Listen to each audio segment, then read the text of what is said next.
Mes chers frères et sœurs en Christ, bonsoir. Merci que ce soir vous êtes nombreux à l'écoute de cette session de prière, que ce soit à Rodrigue. Nous saluons tous les amis de Rodrigue. Nous saluons également les personnes à l'île Maurice, dans différentes régions de l'île Maurice, et aussi à tous ceux qui, dans différents pays à travers le monde, se peuvent connecter sur notre page Facebook du diocèse pour ce temps de prière. La prière est essentielle dans la vie d'un chrétien. Jésus donne nous ce commandement. Il dit à prier sans cesse. Et que ce soit nous capables de garder ce temps de prière, nous remettre-les entre les mains de notre Seigneur Jésus. Seigneur Dieu Tout-Puissant, merci pour ce privilège, Seigneur, que chaque soir, Seigneur, nous capables de réunir pour ce temps de prière. Merci, Seigneur, te présent à travers les réseaux sociaux, Seigneur, dans la maison de chaque personne qui est à l'écoute ce soir. Te dire dans ta parole qu'en 2 ou 3 personnes nous rassembler dans le nom de Jésus, Seigneur, te l'as parmi nous. Que ce soit, Seigneur, nous la prière les monte vers toi comme un parfum de bonne odeur. Te dire demandez et vous recevrez. Cherchez et vous trouverez. Frappez et l'on vous ouvrira. Te dire, nous vous avons prié avec persévérance, sans jamais se relâcher. Merci, Saint-Esprit de Dieu, de nous guider dans nos prières ce soir et de nous inspirer dans ce temps de prière, dans le nom puissant de notre Seigneur Jésus. Amen. Alors, frères et sœurs, ce soir, comme tous les soirs, nous allons utiliser le livre de prière du diocèse, ce livre donc de prière à la page 47. Page 47 du livret de prière, la prière du soir. Prions le Seigneur. Que ma prière devant toi s'élève comme un encens, et mes mains comme l'offrande du soir. À toi le jour, Seigneur, à toi la nuit. Toi qui ajustas le soleil et les astres. C'est toi qui fixas les bords de la mer. L'hiver et l'été, c'est toi qui les formas. Je bénis le Seigneur qui me conseille. Même la nuit, mon cœur m'avertit. Je garde le Seigneur devant moi sans relâche. Il est à ma droite. Je suis inébranlable. J'avais dit, les ténèbres m'écrasent, mais la nuit devient lumière autour de moi. Même les ténèbres pour toi n'est pas ténèbres. Et la nuit comme le jour est lumière. Jésus dit, je suis la lumière du monde. Celui qui vient à ma suite ne marchera pas dans les ténèbres, il aura la lumière qui conduit à la vie. Amen. Page 48. Confessons les péchés que nous avons commis contre Dieu et notre prochain. Ensemble, Dieu de miséricorde, nous confessons que nous avons péché contre toi en pensée, en parole et en acte, par ce que nous avons fait et ce que nous avons omis de faire. Nous ne t'avons pas aimé de tout notre cœur. Nous n'avons pas aimé notre prochain comme nous-mêmes. Nous regrettons sincèrement ces fautes. Humblement, nous nous en repentons. Pour l'amour de ton Fils Jésus-Christ, prends pitié de nous et pardonne-nous. Alors ta volonté fera notre joie et nous pourrons marcher dans tes chemins pour la gloire de ton nom. Amen. Que le Dieu Tout-Puissant nous fasse miséricorde, qu'il nous pardonne nos péchés par Jésus-Christ notre Seigneur, qui nous a fermis sans tout bien, et par la puissance de l'Esprit Saint, qu'il nous garde pour la vie éternelle. Amen. Invitatoire et psaume. Dieu vient à mon aide, Seigneur à mon secours. Gloire au Père et au Fils et au Saint-Esprit, au Dieu qui est, qui était et qui vient, pour les siècles des siècles. Amen. Alléluia. Joie et lumière. Joie et lumière de la gloire éternelle du Père, le Très-Haut, le Très-Saint, ô Jésus-Christ. Parvenu à la fin de ce jour, contemplant cette clarté dans le soir, nous chantons le Père et le Fils et le Saint-Esprit de Dieu. Oui, tu es digne d'être chanté dans tous les temps par des voix sanctifiées. Fils de Dieu qui donne vie, tout l'univers te rend gloire. Amen. Nous allons maintenant passer à la lecture de la parole. Tout d'abord, nous allons prendre le psaume 81. Le psaume 81 dans votre Bible. Chantez avec allégresse à Dieu, notre force. Poussez des cris de joie vers le Dieu de Jacob. Entonnez des cantiques. Faites résonner le tambourin, la harpe mélodieuse et le luth. Sonnez de la trompette à la nouvelle lune, à la pleine lune, au jour de notre fête, car c'est une loi pour Israël, une ordonnance du Dieu de Jacob. Il en fit un statut pour Joseph, quand il marcha contre le pays d'Égypte. J'entends une voix qui m'est inconnue. J'ai déchargé son épaule du fardeau, et ses mains ont lâché la corbeille. Tu as crié dans la détresse, et je t'ai délivré. Je t'ai répondu dans la retraite du tonnerre. Je t'ai éprouvé près des eaux de Mériba. Écoute mon peuple, et je t'avertirai. Israël, puisses-tu m'écouter?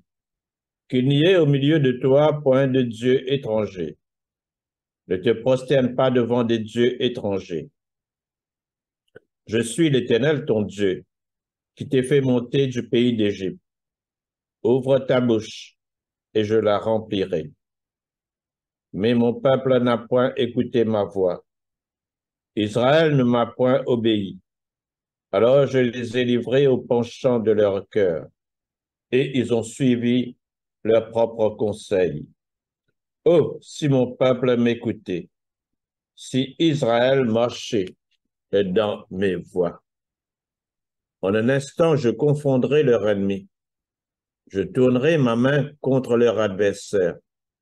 Ceux qui haïssent l'Éternel le flatteraient, et le bonheur d'Israël durerait toujours. Je le nourrirai du meilleur froment, et je le rassasierai du miel du rocher. Gloire soit au Père et au Fils et au Saint-Esprit, comme il était au commencement, comme il est maintenant, et comme il sera éternellement. Amen. Nous allons prendre le psaume 84. Psaume 84, au chef des chantres, sur la Gittite, des fils de Corée. Que tes demeures sont aimables, éternel des armées. Mon âme soupire et languit après les parvis de l'Éternel. Mon cœur et ma chair poussent des cris vers le Dieu vivant.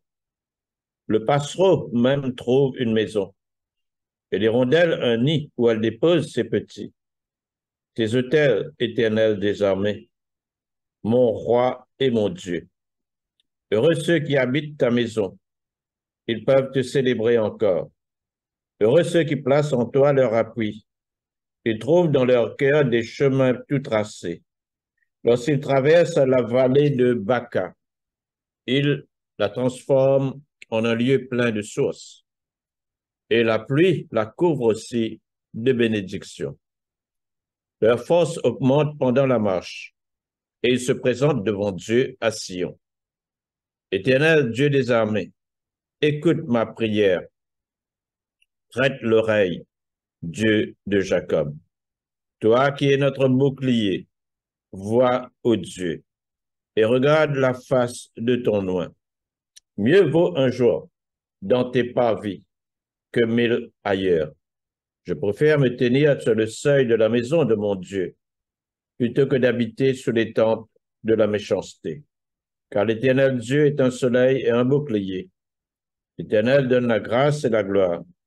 Il ne refuse aucun bien à ceux qui marchent dans l'intégrité. Éternel des armées, Heureux l'homme qui se confie en toi. Gloire soit au Père et au Fils et au Saint-Esprit, comme il était au commencement, comme il est maintenant et comme il sera éternellement. Amen.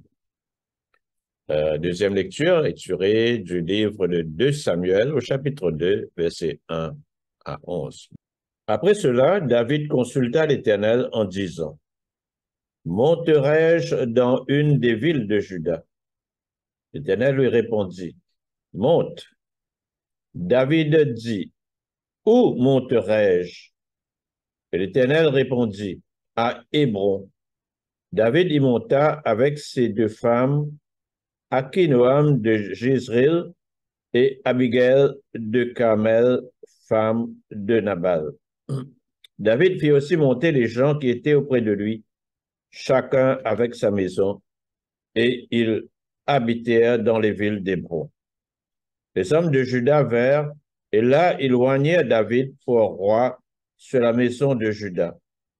On informa David que c'était les gens de Jabès en Galade qui avaient enterré Saul. David envoya des messagers aux gens de Jabès en Galade pour leur dire, « Soyez bénis de l'Éternel, puisque vous avez ainsi montré de la bienveillance envers Saul, votre maître, et que vous l'avez enterré.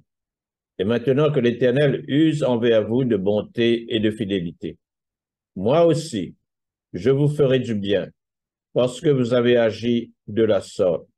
Que vos mains se fortifient, et soyez de vaillants hommes, car votre maître Saul est mort, et c'est moi que la maison de Juda a oint pour roi sur elle.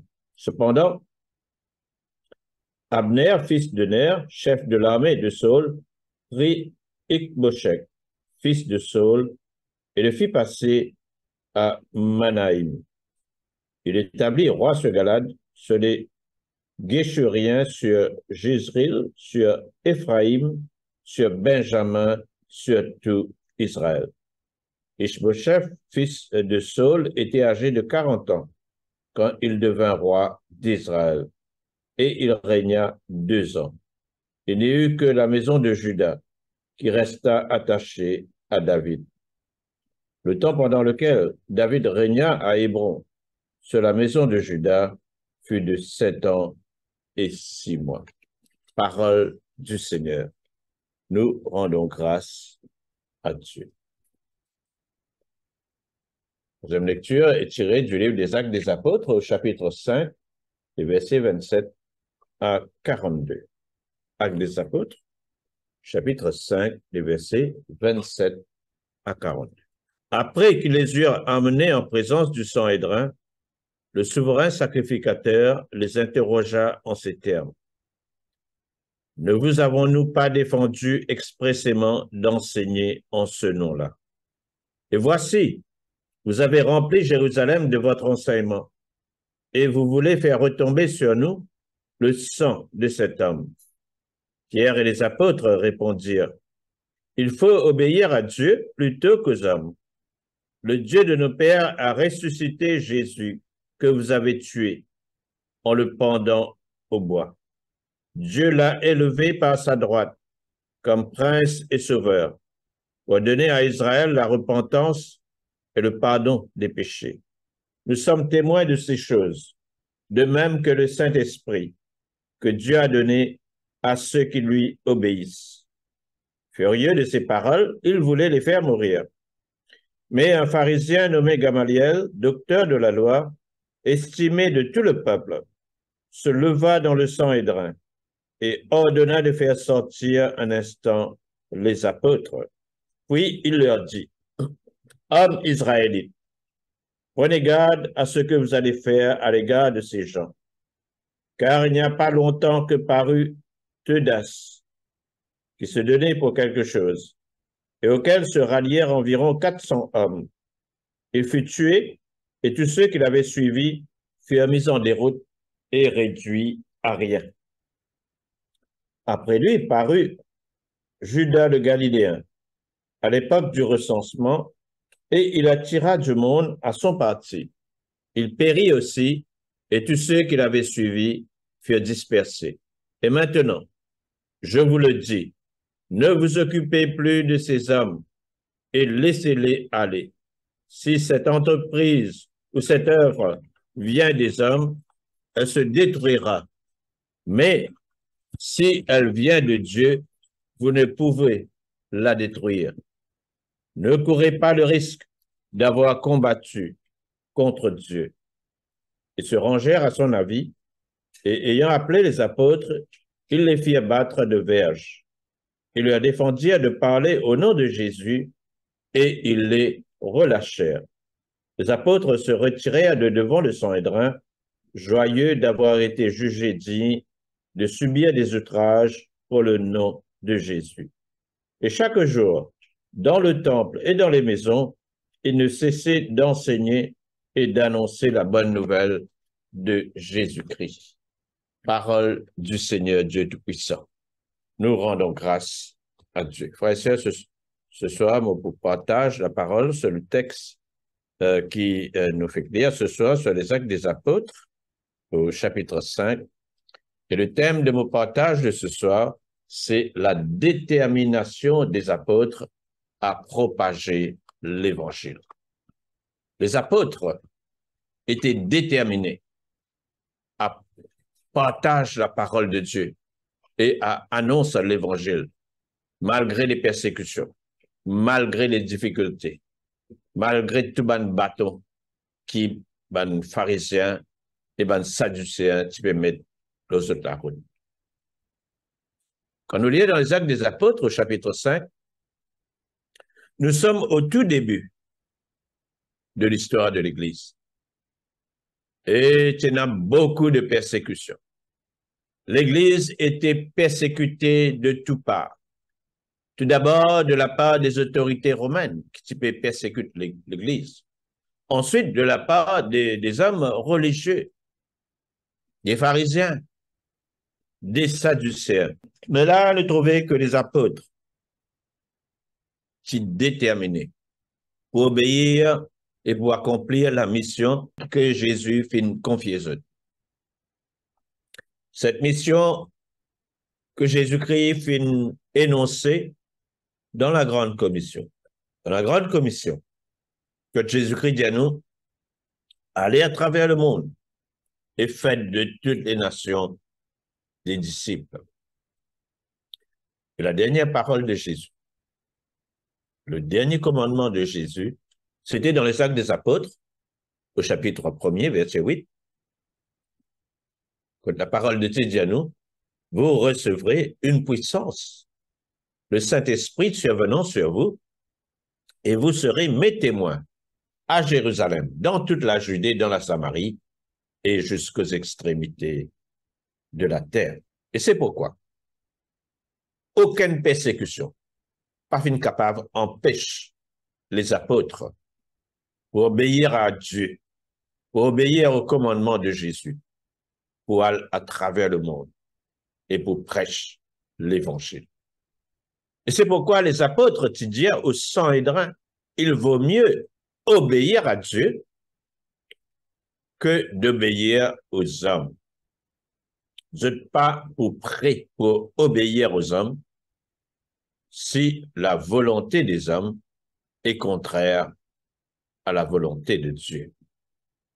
Et c'est ainsi que nous lisons dans les Actes des Apôtres au chapitre 5 que l'apôtre Pierre et les autres apôtres se finissent sur la place publique pour proclamer l'Évangile.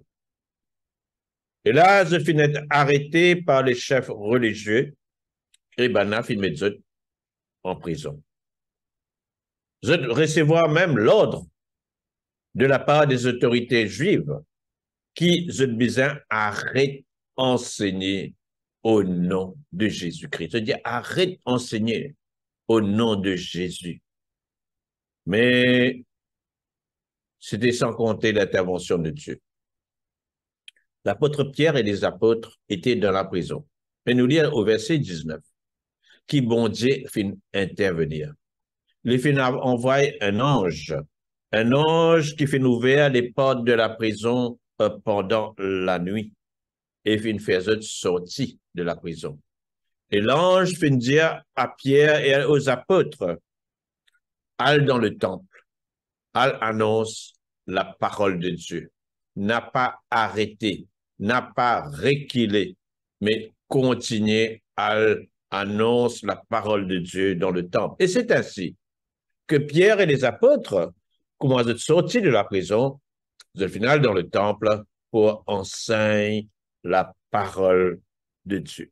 Et quand le souverain sacrificateur et les chefs religieux juifs finissent dire que l'apôtre Pierre et les autres disciples annoncent la parole de Dieu, ils ne pas les croire. Ils finissent envoyer les bandits pour aller dans la prison parce que ils mettent Pierre et les apôtres dans la prison.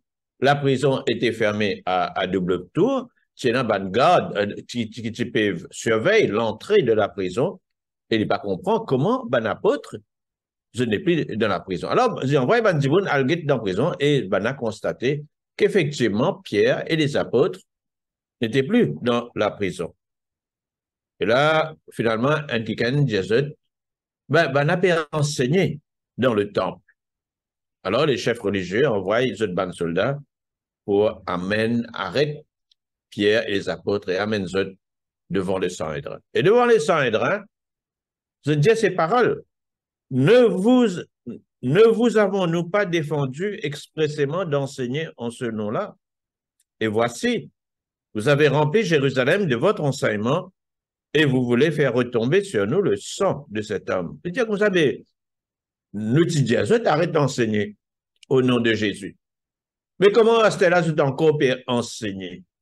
Et là, nous t'en disons que vous avez rempli Jérusalem de l'enseignement. En d'autres mots, remplir Jérusalem de l'enseignement, ça veut dire que tout Jérusalem finit impacté par la proclamation de l'évangile de la part des apôtres. Aucune personne à Jérusalem pas fin laisser insensible.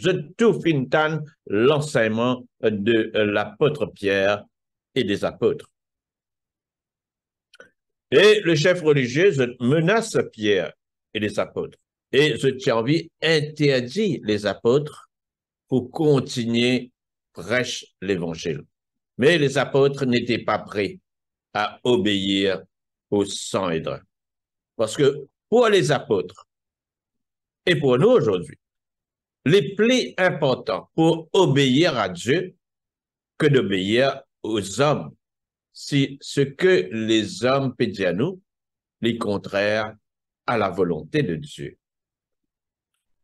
La prédication de l'évangile est un commandement de Dieu. La proclamation de la bonne nouvelle est un commandement de Dieu. Et les apôtres, pas pour permettre à personne, pour empêcher d'obéir à Jésus et continuer à proclamer l'évangile. Devant les Sanhédrins, l'apôtre Pierre et les apôtres, pour profiter de l'occasion, pour prêcher devant le Sanhédrin l'évangile. Je connais toute l'occasion bon, dans n'importe quelle circonstance, pour nous annoncer la bonne nouvelle de l'évangile en Jésus-Christ. Et là, prédication devant le Sanhédrin lit en 3 points. Je résume l'évangile en 3 points. Premier point, c'est que les Juifs fin crucifier le Messie. Je crucifié sur la croix du calvaire. Mais bon Dieu fin ressuscité. En d'autres mots, Jésus n'est plus dans le tombeau. Il est ressuscité, il est vivant. Premier point de l'évangile. Deuxième point, Dieu, après que Jésus-Christ fin ressuscité, et après que Jésus-Christ fin monte au ciel, Dieu fin place à Jésus à la droite de Dieu le Père. À la droite de Dieu le Père dans cette position d'autorité, frères et sœurs. Elle est placée comme la Bible dit, prince et sauveur. Donc Jésus-Christ est maintenant assis dans une position d'autorité à la droite de Dieu le Père. Et à ce titre, assis à la droite de Dieu le Père, après avoir triomphé de la mort, Jésus lui a l'autorité pour pardonner les péchés à condition qu'il nous confesse nos péchés et qu'il nous repentir de nos péchés. Et c'est cela que 1 Jean, chapitre 1, verset 9, il dit, si nous confessons nos péchés, Jésus est fidèle et juste pour nous pardonner nos péchés et pour nous laver de toute iniquité. Donc, premier point, c'est qui? Ben, Dieu fait crucifier Jésus. Je te mets à mort, mais bon Dieu il ressuscite. Le deuxième point, c'est qui maintenant? Que Jésus-Christ monte au ciel. Il est maintenant assis à la droite de Dieu le Père, pardon, dans une position d'autorité. Et Jésus, dans cette position, a l'autorité pour pardonner les péchés. Mais le troisième point, c'est que ces deux points mentionnés plus haut, que Jésus-Christ fait une ressuscité et qu'il est assis à la droite de Dieu le Père, ces vérités sont confirmées par le témoignage des apôtres, par le témoignage de ceux qui viennent vivre avec Jésus, mais également et surtout par le témoignage du Saint-Esprit. Le Saint-Esprit est Dieu, aussi bien que Dieu le Père est Dieu, et Dieu le Fils est Dieu. Un seul Dieu en trois personnes. Et bon Dieu, la personne du Saint-Esprit, confirme la vérité que Jésus-Christ est ressuscité, qu'il est assis à la droite de Dieu le Père et qu'il a le pouvoir de pardonner les péchés. Et quand le Sanhédrin tient sa parole-là, vous êtes en colère et vous êtes fait envie, tuer les apôtres. Mais il y a un homme qui s'appelle Gamaliel, un membre du Sanhédrin. Appelle Gamaliel, quand nous imagine Gamaliel, nous imagine l'apôtre Paul, que l'apôtre Paul était un élève Gamaliel. Gamaliel était un des enseignants les plus respectés à l'époque. Et Gamaliel lui dit à le Sanhédrin cette parole de sagesse. Il dit que si ce mouvement des apôtres vient des hommes, en peu de temps, les boutins. Mais s'il vient de Dieu, personne pas pour capable empêcher ce mouvement de s'épanouir. Et il cite le cas de deux hommes. Il dit qu'il y a un homme qui s'appelle Teudas et un autre homme qui s'appelle Judas, le Galiléen. Les deux finissent ramènent Bandimoun avec eux dans différents mouvements, mais en peu de temps, ce mouvement finit. Donc, Gamaliel, il dit pas besoin de tracasser. Si ce mouvement des apôtres, les viennent des hommes, les boutins après quelque temps. Mais c'est les vignes de Dieu. Personne n'est pas capable d'arrêter. Si nous savons, il dit, ben, juif, si je t'essaie de combattre pour arrêter ce mouvement, c'est comme si je dirais, je peux combattre contre Dieu, et contre Dieu, je peux toujours dans la défaite. Finalement, le Sanhédrin, il finit écoute les conseils de Gamaliel, et il finit libère l'apôtre Pierre et les autres apôtres. Mais avant, il a de cette manière-là, les fins battent à coups de verge, probablement 39 coups de fouet, comme c'était la coutume à l'époque. Les battent, et encore une fois, les défendent pour continuer par de Jésus-Christ. En d'autres mots, dire arrête causer, arrête annoncer l'évangile. Bon, l'autre, moi, battre, mais moi, l'autre, seulement arrête cause l'osésie. La peine assumée, que les apôtres pour obéir au Sanhédrin. Parce que, immédiatement, après leur libération, Pierre et les apôtres, la Bible dit, étaient à nouveau sur la place publique, dans le temple et dans les maisons, pour annoncer l'évangile. Je ne arrête enseigner et annonce la bonne nouvelle de Jésus-Christ. Nous lisons au verset 42. Je ne pas arrêter, pénassimé arrêter, parce que je obéir à Dieu et non pas aux hommes. Et la Bible dit que les apôtres étaient même dans la joie parce qu'ils ont fini être jugés dignes de subir des outrages pour le nom de Jésus. Il dit, moi, je suis heureux qu'ils soient capables de gagner une part à la souffrance de Jésus. Je finis d'être persécuté, je finis d'être mis en prison, ben, je finis de battre à coup de fouet, et je prends cela comme étant un sujet de joie. Souffrir pour Jésus est un privilège pour chacun d'entre nous. C'est d'ailleurs ce que Jésus-Christ dit à nous dans le Sermon sur la montagne qu'il nous peut lire dans Matthieu au chapitre 5, versets 10 à 12. C'est le Sermon sur la montagne, dans les béatitudes, Jésus dit ces paroles. Heureux ceux qui sont persécutés pour la justice, car le royaume des cieux est à eux. Heureux serez-vous lorsqu'on vous outragera, qu'on vous persécutera et qu'on dira faussement de vous toutes sortes de mal à cause de moi. Réjouissez-vous et soyez dans l'allégresse, parce que votre récompense sera grande dans les cieux. Car c'est ainsi qu'on a persécuté les prophètes qui ont été avant vous. Que ce soir, nous capables d'être inspirés par ces paroles des actes des apôtres dans le Nouveau Testament. Que nous, en tant que chrétiens, tout comme les apôtres, nous faisons recevoir ce commandement de Dieu. Le commandement de prêcher la bonne nouvelle de l'Évangile à toute la création et de faire de toutes les nations des disciples. Et ne pas permettre à personne pour arrêter le peuple de Dieu, pour obéir à Dieu et continuer propager cette bonne nouvelle de l'Évangile, amène les âmes vers le Christ. Que le Seigneur est capable de bénir nous par ses paroles ce soir. Amen.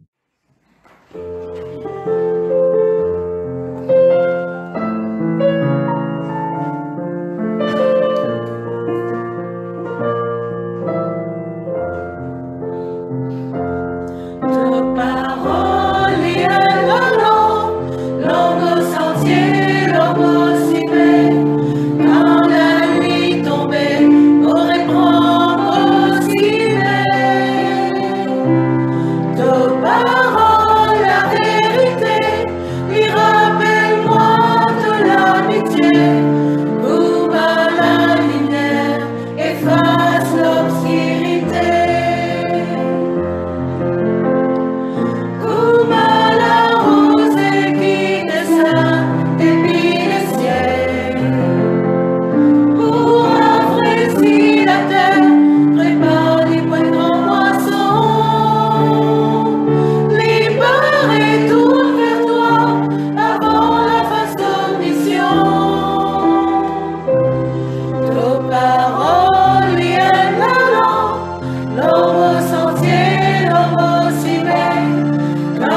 nous allons continuer avec ce temps de prière dans le livret vert.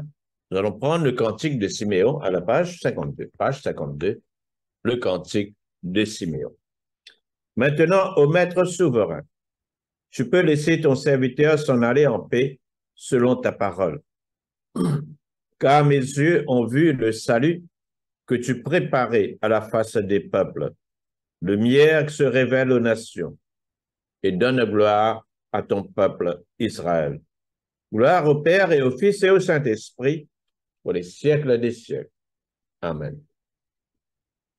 Nous allons dire ensemble le credo, symbole des apôtres, à la page 53. À travers le credo, nous affirmons de la foi dans qui nous croire comme un chrétien.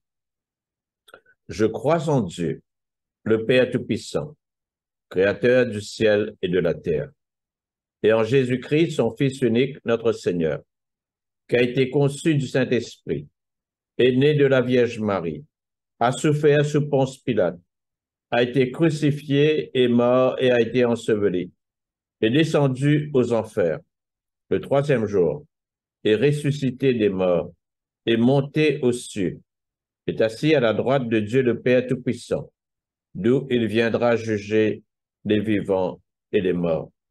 Je crois en l'Esprit Saint, à la Sainte Église catholique, à la communion des saints, à la rémission des péchés, à la résurrection de la chair et à la vie éternelle.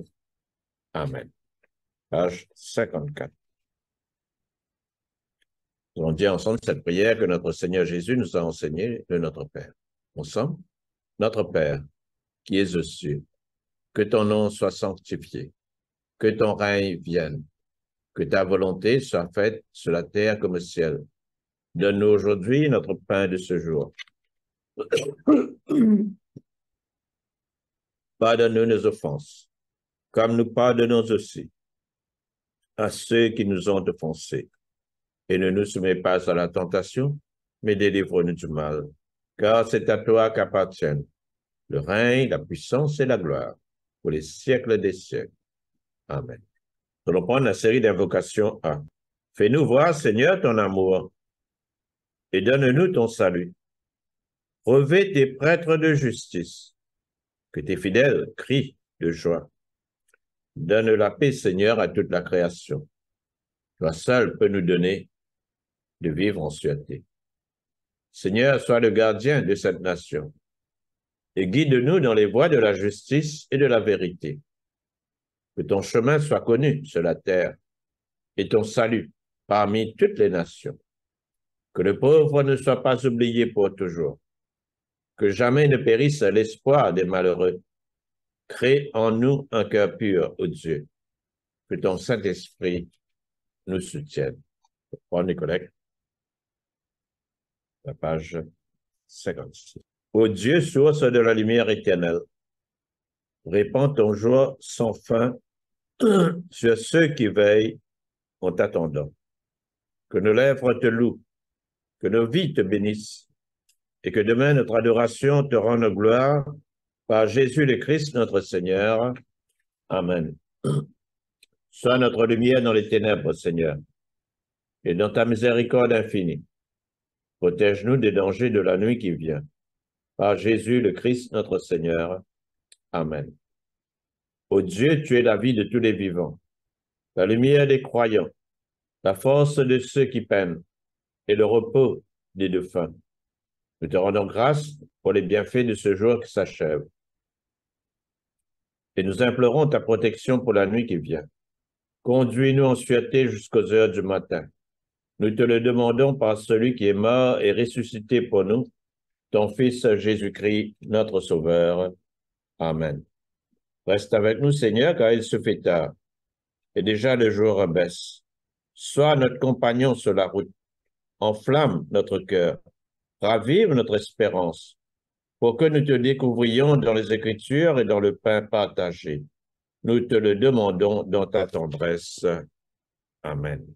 On dit à l'action de grâce générale, la page 58. Dieu Tout-Puissant, Père de miséricorde, nous te rendons grâce de ta bonté et de ton amour envers nous, tes serviteurs indignes, et envers tous ceux que tu as fait. Nous te bénissons parce que tu nous as créés.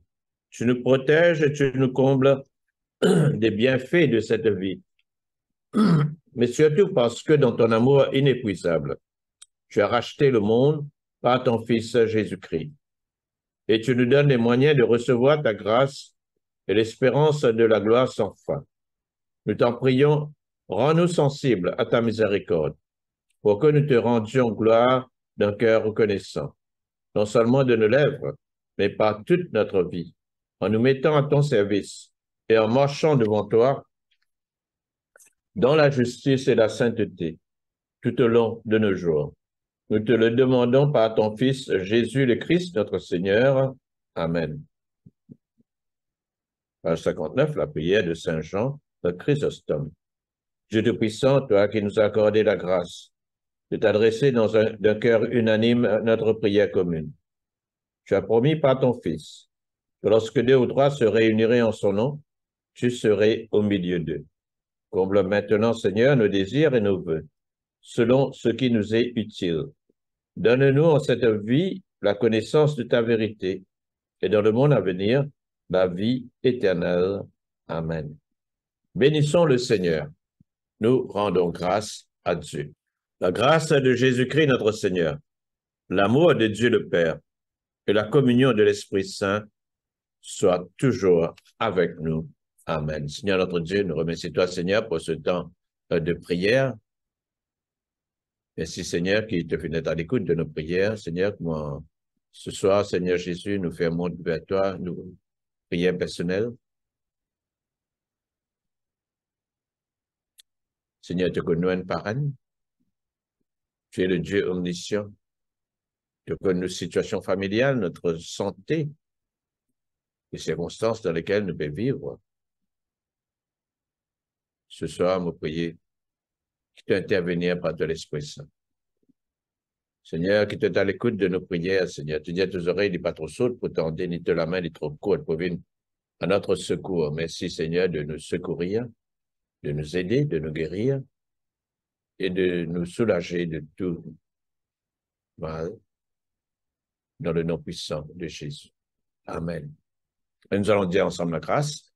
Que la grâce de notre Seigneur Jésus-Christ, l'amour de Dieu et la communion du Saint-Esprit soient avec nous tous éternellement. Amen. Voilà, frères et sœurs, nous sommes arrivés à la fin de ce temps de prière. Merci pour votre écoute. Merci pour votre participation. Je vous souhaite une bonne nuit. Au revoir et merci.